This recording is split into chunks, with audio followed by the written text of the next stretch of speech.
सत श्री अकाल सारिਆਂ ਨੂੰ ਕਿਵੇਂ ਹੋ ਸਾਰੇ ਜਾਣੇ। आई होप ਤੁਸੀਂ ਸਾਰੇ ਜਾਣੇ ਬਹੁਤ ਵਧੀਆ ਹੋਵੋਗੇ। Welcome back to my channel. So guys ਅੱਜ ਦੀ ਵੀਡੀਓ 'ਚ ਮੈਂ ਤੁਹਾਨੂੰ ਦੱਸਣ ਵਾਲੀ ਹਾਂ ਕੈਬਿਨ ਕਰੂ ਬਾਰੇ ਕਿ ਉਹ ਜੌਬ ਤੁਸੀਂ ਕਿਵੇਂ ਕਰ ਸਕਦੇ ਹੋ, ਕਿਉਂਕਿ ਕਾਫੀ ਸਾਰੇ ਕੁਐਸਚਨਸ ਮੈਨੂੰ ਆਏ ਸੀਗੇ ਕਿ ਤੁਸੀਂ ਪਲੀਜ਼ ਸ਼ੇਅਰ ਕਰੋ ਕੈਬਿਨ ਕਰੂ ਕਿਵੇਂ ਬਣ ਸਕਦੇ ਆ। ਬਿਕਾਜ਼ ਮੈਂ ਆਪਣੀ ਵੀਡੀਓ 'ਚ ਦੱਸਿਆ ਸੀਗਾ ਕਿ ਮੈਂ ਕੈਬਿਨ ਕਰੂ ਦੀ ਪ੍ਰਿਪਰੇਸ਼ਨ ਕੀਤੀ ਸੀ ਐਂਡ ਮੈਂ ਇੰਟਰਵਿਊ ਵੀ ਦਿੱਤੇ ਸੀਗੇ। ਸੋ ਜੋ ਵੀ ਇਨਫੋਰਮੇਸ਼ਨ ਮੈਨੂੰ ਪਤਾ ਆ ਮੈਂ ਤੁਹਾਡੇ ਨਾਲ ਇਸ ਵੀਡੀਓ 'ਚ ਸ਼ੇਅਰ ਕਰੂੰਗੀ। ਸੋ ਕੈਬਿਨ ਕਰੂ ਬੇਸਿਕਲੀ ਮੁੰਡੇ ਵੀ ਬਣ ਸਕਦੇ ਆ, ਕੁੜੀਆਂ ਵੀ ਬਣ ਸਕਦੀਆਂ ਆ। ਸੋ ਕੈਬਿਨ ਕਰੂ ਬਣਨ ਵਾਸਤੇ ਤੁਹਾਡੀ ਮੈਕਸਿਮਮ ਕੁਆਲੀਫਿਕੇਸ਼ਨ ਤਾਂ ਕੋਈ ਨਹੀਂ ਹੈ, ਮਿਨੀਮਮ ਲੇਕਿਨ ਤੁਹਾਨੂੰ 12th ਕੀਤੀ ਹੋਣੀ ਚਾਹੀਦੀ ਹੈ ਤੁਹਾਡੀ। ਅਗਰ ਤੁਸੀਂ ਡੋਮੈਸਟਿਕ ਲਈ ਅਪਲਾਈ ਕਰਨਾ ਹੈ, ਡੋਮੈਸਟਿਕ ਔਰ ਇੰਟਰਨੈਸ਼ਨਲ ਦਾ ਅਲੱਗ-ਅਲੱਗ ਹੁੰਦਾ ਆ ਪ੍ਰੋਸੈਸ। ਪੂਰਾ ਇੰਟਰਵਿਊ ਦਾ ਪ੍ਰੋਸੈਸ ਜੋ ਹੈ ਉਹ ਡਿਫਰੈਂਟ ਹੁੰਦਾ ਆ।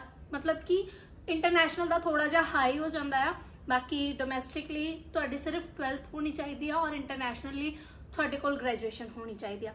ਸੋ ਅਗਰ ਤੁਸੀਂ ਸਭ ਤੋਂ ਪਹਿਲਾਂ 12th ਕਰਦੇ ਹੋ, ਉਸ ਤੋਂ ਬਾਅਦ ਤੁਸੀਂ ਕੋਈ ਇੰਸਟੀਟਿਊਟ ਜੁਆਇਨ ਜਿੱਦਾਂ ਮੈਂ ਇਦਾਂ ਸੋਚਿਆ ਸੀਗਾ ਕਿ ਮੈਂ ਇੰਸਟੀਟਿਊਟ ਜੁਆਇਨ ਕਰਨਾ ਹੈ, ਬਟ ਇਟਸ ਨਾਟ ਕੰਪਲਸਰੀ ਕਿ ਤੁਸੀਂ ਕੋਰਸ ਕੀਤਾ ਹੋਵੇ। ਅਗਰ ਤੁਸੀਂ ਵਿਦਆਊਟ ਕੋਰਸ ਵੀ ਇੰਟਰਵਿਊ ਦੇਣ ਦੇ ਸੋਚਦੇ ਹੋ ਕਿ ਆਪਾਂ ਦੇ ਸਕਦੇ ਆ ਤਾਂ ਤੁਸੀਂ ਦੇ ਸਕਦੇ ਹੋ। ਇੰਟਰਵਿਊ ਦੇਣ ਵਾਸਤੇ ਜੋ ਜ਼ਰੂਰੀ ਚੀਜ਼ਾਂ ਆ ਉਹ ਇਹ ਆ ਕਿ ਤੁਹਾਡੀ ਕਮਿਊਨੀਕੇਸ਼ਨ ਸਕਿੱਲ ਕਾਫੀ ਵਧੀਆ ਹੋਣੀ ਚਾਹੀਦੀ ਆ, ਕੌਨਫੀਡੈਂਸ ਹੋਣਾ ਚਾਹੀਦਾ ਆ ਤੁਹਾਡਾ, ਐਂਡ ਤੁਹਾਡੀ ਇੰਗਲਿਸ਼ ਬਹੁਤ ਜ਼ਿਆਦਾ ਵਧੀਆ ਹੋਣੀ ਚਾਹੀਦੀ ਆ।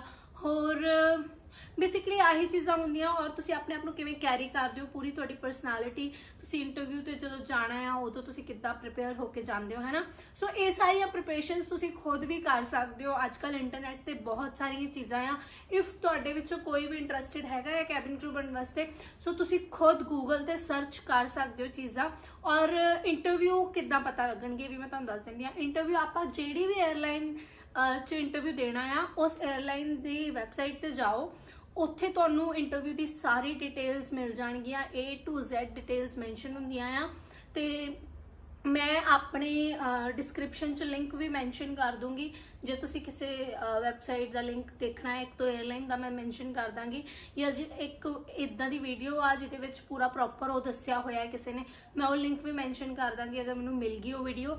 ਸੋ ਤੁਸੀਂ ਉੱਥੇ ਵੀ ਜਾ ਕੇ ਚੈੱਕ ਕਰ ਸਕਦੇ ਹੋ। ਨਹੀਂ ਤਾਂ ਤੁਸੀਂ ਕਿਸੇ ਵੀ 에ਅਰਲਾਈਨ ਦੀ ਵੈਬਸਾਈਟ ਸਰਚ ਕਰੋ, ਜਾਂ ਤੁਸੀਂ YouTube ਤੇ ਵੀ ਕਾਫੀ ਵੀਡੀਓਜ਼ ਹੈ ਇਹਦੇ ਤੋਂ ਰਿਲੇਟਡ, ਤੁਸੀਂ ਉੱਥੇ ਸਰਚ ਕਰਕੇ ਆਪਣਾ ਵੈਬਸਾਈਟ ਤੇ ਜਾ ਕੇ ਡੇਟ, ਟਾਈਮ, ਵੈਨਿਊ, ਉੱਥੇ ਸਭ ਕੁਝ ਮੈਂਸ਼ਨ ਹੁੰਦਾ ਆ ਔਰ ਸਾਰੀਆਂ ਚੀਜ਼ਾਂ ਮੈਂਸ਼ਨ ਹੋਣਗੀਆਂ। ਤੁਸੀਂ ਉਹ ਸਾਰਾ ਕੁਝ ਰੀਡ ਕਰਕੇ ਜਸਟ ਤੁਹਾਨੂੰ ਕਿਸੇ ਨੂੰ ਕਾਲ ਕਰਨ ਦੀ ਲੋੜ ਨਹੀਂ ਆ, ਕੁਝ ਕਰਨ ਦੀ ਲੋੜ ਨਹੀਂ ਆ, ਤੁਸੀਂ ਸਿੱਧਾ ਡਾਇਰੈਕਟ ਇੰਟਰਵਿਊ ਤੇ ਜਾ ਸਕਦੇ ਹੋ।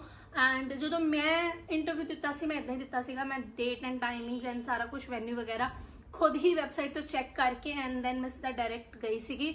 ਉੱਥੇ ਜਾ ਕੇ ਉੱਥੇ ਤੁਹਾਡਾ ਨੇਮ ਵਗੈਰਾ ਲਿਖਦੇ ਆ, ਸਾਰੀਆਂ ਚੀਜ਼ਾਂ ਹੈ ਨਾ, ਰਿਜ਼ਿਊਮੇ ਵਗੈਰਾ ਲੈਂਦੇ ਆ। ਸੋ ਉੱਥੇ ਜਾ ਕੇ ਤੁਹਾਨੂੰ ਆਪੇ ਹੀ ਸਾਰਾ ਪ੍ਰੋਸੈਸ ਸਮਝ ਆ ਜਾਏਗਾ। ਸੋ ਅਗਰ ਤੁਸੀਂ ਬਣਨਾ ਚਾਹੁੰਦੇ ਹੋ ਤਾਂ ਤੁਸੀਂ ਇੱਕ ਵਾਰੀ ਜ਼ਰੂਰ ਇਹ ਟਰਾਈ ਕਰੋ। ਫਰਸਟ ਇੰਟਰਵਿਊ 'ਚ ਇਹ ਨਾ ਸੋਚੋ ਕਿ ਪਹਿਲੇ 'ਚ ਹੀ ਕਰੈਕ ਹੋ ਜਾਏਗਾ। ਪਹਿਲਾਂ ਜਾ ਕੇ ਤੁਸੀਂ ਇੱਕ ਦੇਖ ਸਕਦੇ ਹੋ ਕਿ ਹਾਂ, ਤੁਸੀਂ ਸਮਝ ਸਕਦੇ ਹੋ, ਆਪਣੇ ਆਪ ਨੂੰ ਆਬਜ਼ਰਵ ਕਰਨ ਲਈ ਤੁਸੀਂ ਇੰਟਰਵਿਊ ਦੇ ਸਕਦੇ ਹੋ ਕਿ ਤੁਹਾਨੂੰ ਤੁਹਾਡੀਆਂ ਕਮੀਆਂ ਪਤਾ ਲੱਗਣ, ਤੁਹਾਨੂੰ ਐਟਲੀਸਟ ਇਹ ਪਤਾ ਲੱਗੇ ਕਿ ਉੱਥੇ ਹੁੰਦਾ ਕੀ ਹੈ। ਹੋਰਾਂ ਲੋਕਾਂ ਨੂੰ ਦੇਖ ਕੇ ਤੁਹਾਨੂੰ ਸਮਝ ਆਊਗਾ ਕਿ ਤੁਸੀਂ ਆਪਣੇ ਆਪ 'ਚ ਕੀ ਹੋਰ ਇੰਪਰੂਵਮੈਂਟ ਕਰ ਸਕਦੇ ਹੋ ਜਾਂ ਕੀ ਚੇਂਜਸ ਰਿਕੁਆਇਰ ਨੇ। ਸੋ ਤੁਸੀਂ ਉਹ ਸਾਰੀਆਂ ਚੀਜ਼ਾਂ ਵੀ ਕਰ ਸਕਦੇ ਹੋ। ਸੋ ਅਗਰ ਤੁਹਾਨੂੰ ਲੱਗਦਾ ਹੈ ਕਿ ਤੁਹਾਡੀ ਇੰਗਲਿਸ਼ ਠੀਕ ਹੈ, ਤੁਹਾਡਾ ਕਮਿਊਨੀਕੇਸ਼ਨ ਸਕਿੱਲ ਠੀਕ ਹੈ, ਤੁਹਾਡਾ ਕੌਨਫੀਡੈਂਸ ਵੀ ਹੈਗਾ, ਤਾਂ ਤੁਸੀਂ ਜਾ ਕੇ ਇੱਕ ਵਾਰੀ ਜ਼ਰੂਰ ਇੰਟਰਵਿਊ ਦਿਓ, ਚਾਹੇ ਕੁੜੀ ਹੈ ਚਾਹੇ ਮੁੰਡਾ। ਸੋ ਬਹੁਤ ਮਤਲਬ ਕੁੜੀ ਮੁੰਡਾ ਕੋਈ ਵੀ ਇਹ ਇੰਟਰਵਿਊ ਦੇ ਸਕਦਾ ਆ। ਔਰ ਇੰਟਰਨੈਸ਼ਨਲ ਇਹ ਹੁੰਦਾ ਆ ਕਿ ਤੁਹਾਡੀ ਗ੍ਰੈਜੂਏਸ਼ਨ ਹੋਣੀ ਚਾਹੀਦੀ ਆ। ਔਰ ਇਦਾਂ ਕੋਈ ਮਾਰਕਸ ਦਾ ਕੋਈ ਚੱਕਰ ਨਹੀਂ ਕਿ ਇੰਨੇ ਮਾਰਕਸ ਹੋਣੇ ਚਾਹੀਦੇ ਆ, ਇਦਾਂ ਦਾ ਕੁਝ ਵੀ ਨਹੀਂ ਹੁੰਦਾ ਆ। ਬਸ ਤੁਹਾਡੇ ਹੱਥਾਂ ਤੇ ਔਰ ਤੁਹਾਡੇ ਪੈਰਾਂ ਤੇ, ਕੁੜੀਆਂ ਲਈ ਨੀਸ ਤੋਂ ਥੱਲੇ ਤੁਹਾਡੇ ਉਹ ਨਹੀਂ ਹੋਣਾ ਚਾਹੀਦਾ, ਕੋਈ ਟੈਟੂ, ਸਕਾਰ, ਮਾਰਕ ਕੁਝ ਨਹੀਂ ਹੋਣਾ ਚਾਹੀਦਾ। ਹੱਥ ਕਲੀਨ ਹੋਣੇ ਚਾਹੀਦੇ ਆ, ਫੇਸ ਵੀ ਕਲੀਨ ਹੋਣਾ ਚਾਹੀਦਾ। ਬਹੁਤ ਜ਼ਿਆਦਾ ਪਿੰਪਲ ਨਹੀਂ ਉਹ ਐਕਸੈਪਟ ਕਰਦੇ, ਬਿਕਾਜ਼ ਉਹਨਾਂ ਨੂੰ ਸਕਿਨ ਕਲੀਅਰ ਚਾਹੀਦੀ ਹੁੰਦੀ। ਆਈ ਡੋਂਟ ਨੋ ਵਾਈ ਇਹ ਚੀਜ਼ ਹੈਗੀ ਆ, ਮਤਲਬ ਇਹ ਉਹਨਾਂ ਦੀ ਰਿਕੁਆਇਰਮੈਂਟਸ ਹੁੰਦੀਆਂ ਆ। ਬਾਕੀ ਤੁਸੀਂ ਉਹਨਾਂ ਦੀ ਰਿਕੁਆਇਰਮੈਂਟਸ ਹਰ 에ਅਰਲਾਈਨ ਦੀਆਂ ਥੋੜ੍ਹੀਆਂ ਡਿਫਰੈਂਟ ਹੁੰਦੀਆਂ ਆ, ਤਾਂ ਤੁਸੀਂ ਉਹਨਾਂ ਦੇ ਵੈਬਸਾਈਟ ਤੇ ਜਾ ਕੇ ਉਹ ਚੈੱਕ ਕਰ ਸਕਦੇ ਹੋ ਕਿ ਕਿਹੜੀ 에ਅਰਲਾਈਨ ਦੀ ਕੀ ਰਿਕੁਆਇਰਮੈਂਟ ਹੈ। ਲੇਕਿਨ ਬੇਸਿਕ ਰਿਕੁਆਇਰਮੈਂਟਸ ਇਹੀ ਆ, ਤੁਹਾਡੀ ਹਾਈਟ ਜ਼ਿਆਦਾ ਛੋਟੀ ਨਹੀਂ ਹੋਣੀ ਚਾਹੀਦੀ। ਡਿਫਰੈਂਟ 에ਅਰਲਾਈਨਸ ਔਰ ਅੱਖਾਂ ਦਾ ਵੀ ਹੁੰਦਾ ਹੈ ਕਿ ਆਈਜ਼ ਦਾ ਤੁਹਾਡਾ ਨੰਬਰ ਜ਼ਿਆਦਾ ਘੱਟ ਨਹੀਂ ਹੋਣਾ ਚਾਹੀਦਾ ਆ। ਔਰ ਤੁਹਾਨੂੰ ਮੈਡੀਕਲੀ ਕੋਈ ਫਿਜ਼ੀਕਲੀ ਕੋਈ ਇਸ਼ੂ ਨਹੀਂ ਹੋਣਾ ਚਾਹੀਦਾ ਆ। मतलब तुसी फिजिकली एकदम फिट होने चाहिए हो। ठीक है। और हाइट होगी, स्किन होगी, साडा फिजिकली आप फिट होने चाहिए, ये हो गया। क्वालिफिकेशन दसती मैं ਤੁਹਾਨੂੰ, एंड तुसी इंटरव्यू किद्दां दे सकते हो ये भी मैं दसता ਤੁਹਾਨੂੰ कि तुसी कित्थों चेक कर सकते हो। होर किहड़ियां चीज़ां हुंदियां आ, आई गैस इस तो इलावा कुछ नहीं हुंदा है। इस तो इलावा ये है कि तुसी अपने पेपर्स जो तुहाडे फाइल रेडी करनी है, जिस रिज्यूमे, तुहाडे सर्टिफिकेट्स, और अगर तुसी कोई फंक्शन च पार्टिसिपेट किया उहदा तुहाडे कोई सर्टिफिकेट है, या तुसी किसी चीज़ च कुछ खेडते सीगे, फुटबॉल, क्रिकेट, एनीथिंग, सो तुसी उहदे सर्टिफिकेट्स भी अपने कोल रख सकते हो कि तुहाडी एक्टिविटीज़ उन्हां नूं पता लगन कि हाँ ये एक्टिविटीज़ च ये बच्चा सीगा। सो जिन्ना ज़्यादा वधिया तरीके नाल तुसी अपने आप नूं प्रिपेयर करके जाओगे, उन्ने ज़्यादा चांसिस तुहाडे वध जांदे हैं। एंड जरूरी नहीं है कि फर्स्ट इंटरव्यू ही क्रैक करना हुंदा है। बई जे तुसी जाओगे उत्थे एक्सपीरियंस करोगे तो तुहानूं ऑटोमैटिकली तुहानूं पता लगूगा भी किहड़ियां चीज़ां मिसिंग ने, किहड़ियां चीज़ां दी लोड़ होर आ चेंज करन दी। एंड जिंदा जिद्दां बंदा एक्सपीरियंस लैंदा उद्दां उद्दां बंदे नूं पता लगता। एंड एक होर चीज़ मैं तुहानूं दसनी आ कि अगर तुसी 12th कर लिया और तुसी कैबिन क्रू बनना चाहते हो, बट तुसी कोई कोर्स नहीं कर सकते हो, कई बार अपने फैमिली के इशू होंगे है ना, या फिर नहीं फैमिली वाले अलाउ करते, या फिर कुछ भी ब्ला ब्ला ब्ला, सब के डिफरेंट डिफरेंट रीजनस हो सकते हैं। सो अगर तुसी कोर्स नहीं कर सकते एंड यू थिंक कि तुहाडे अंदर कॉन्फिडेंस भी घट है, तुहानूं कम्युनिकेशन भी अपनी वधिया करनी है, एंड यू थिंक कि तुहानूं नीड आ कि तुसी लोकां च आओ जाओ, तुहानूं एटलीस्ट पता लगे कि किवें हुंदा है, क्योंकि आपां 12th तक आपां इन्ना लोकां च नहीं विचरदे आ, सानूं इन्ना नहीं, आपां थोड़े कॉन्फिडेंट घट होने आ। सो ਉਹਦੇ वास्ते तुसी मेरे हिसाब नाल कोई भी जॉब कर सकते हो, किसी भी लाइन च जिहदे विच भी तुहानूं इंटरस्ट आ, तुसी थोड़ा टाइम तक जॉब करो।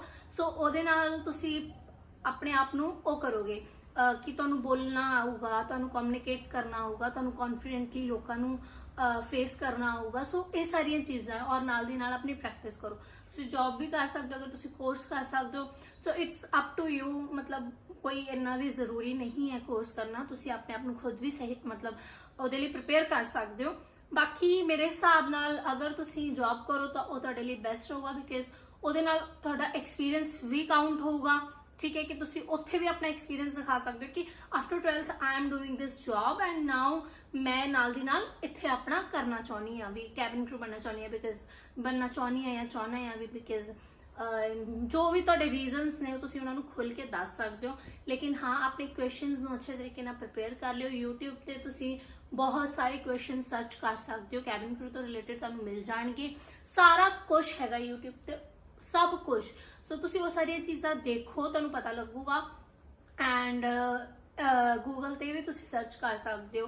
सो ये सारी चीज़ां हैगियां आ, जिन्ना क मैनूं पता सीगा मैं कवर कर लिया। तो मैं तुहानूं यही एडवाइस करूँगी, इफ यू वांट कि तुसी करना चाਹੁੰਦੇ हो तो जरूर तुसी अपना यूट्यूब पर सर्च करो इस बारे, एंड काफ़ी ज़्यादा नॉलेज इकट्ठी करके ਇਹਦੀ प्रिपरेशन करके तुसी सीधा इंटरव्यू दो। तुहानूं किसी कोर्स की लोड़ नहीं, आई डोंट थिंक सो तुहानूं किसी कोर्स की लोड़ है।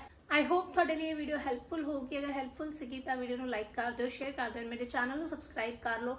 मिलते हैं फिर नैक्सट वीडियो च। Bye bye, take care.